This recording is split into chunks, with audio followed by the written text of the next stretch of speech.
I recently watched The Bodyguard, having not seen it in probably 25 years. I was just curious if it still had the same hold on me that it had back in the early 90s.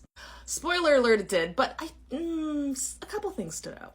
Now let me say up front, Kevin Costner in the early 90s is part of his peak career. We're talking he did Dances with Wolves, he did JFK, he did Robin Hood. And even though for some reason he has never been people's sexiest man alive, which makes no sense whatsoever, Bull Durham and probably Yellowstone aside, there's nothing as big as Kevin Costner is in this era. And yet they gave him this haircut. I know it's petty, but I just kept looking at him the whole movie like, you're better looking than this. I know you are.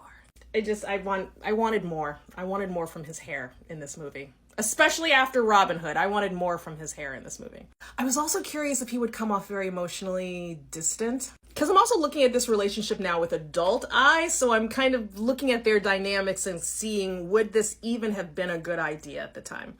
And yes, he still, in some scenes, comes off very detached, but he has a good reason for it. There is the scene where he is telling Rachel's son that he spends a lot of time trying not to react to things the same way that other people do, and it's part of his job, and he fulfills this role very well in that sense, which is why scenes like this still hit when he is looking at her music video and his eyes are so wide, his mouth is just slightly parted, and he is just in utter awe.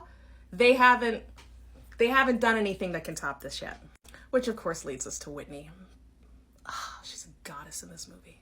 Nothing has changed about how iconic she is in almost every scene. She is serving look after look after look. And I know, she was already a big pop star, so asking her to be another pop star is not a big stretch. But she still did it so well. She still carried off diva, but with depth, could be very serious, could still be very funny, could still be the great showman, but was down home enough to be able to relate with other people. I just love her in this movie. I was also wondering if their chemistry comes off as well 20 plus years later.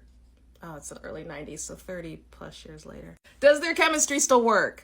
I think it's a yes. I do. You can just tell by the way that they look at each other. And this is the cool thing about watching it now that we didn't know then, is that they actually were in the beginnings of developing a great relationship. Whatever that relationship was in real life, I don't have the tea on that.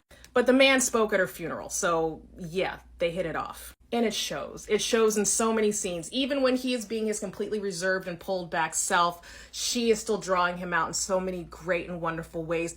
This is also very random. Going back to Frank, I was trying to figure out how old he was. Because let's do some quick math here. The movie comes out in 1992. I'm assuming it's present day. When asked if he ever guarded the big man, he says that he spent 4 years with Reagan and 2 with Carter. And part of his whole thing is that he wasn't there when the attempt on Reagan was made, which was 1981. Gen X math, here we come. So he's about 11 years removed from that moment. I don't know how young you have to be in the Secret Service, but I'm assuming in this movie he's got to be mid to late 30s. Rachel definitely seems like she was in her 30s. Maybe even 20s, because that moment when she turns on the blender while her sister is talking. I love that scene. Speaking of the sister, that is one of the wildest subplots of this whole thing.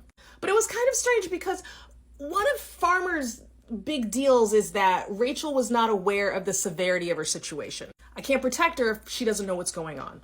She wasn't aware that the stalker had been sending things that were blowing up. She wasn't aware that the stalker had access to her son because they had gotten in her house. But I wonder, did he tell her that it was her sister who took everything to the next level by hiring the professional?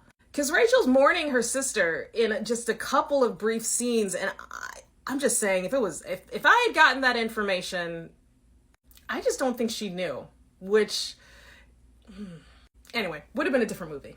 But again, this movie, it's still, there's some parts of it that are very, very 90s, but it stands. It's worth the rewatch.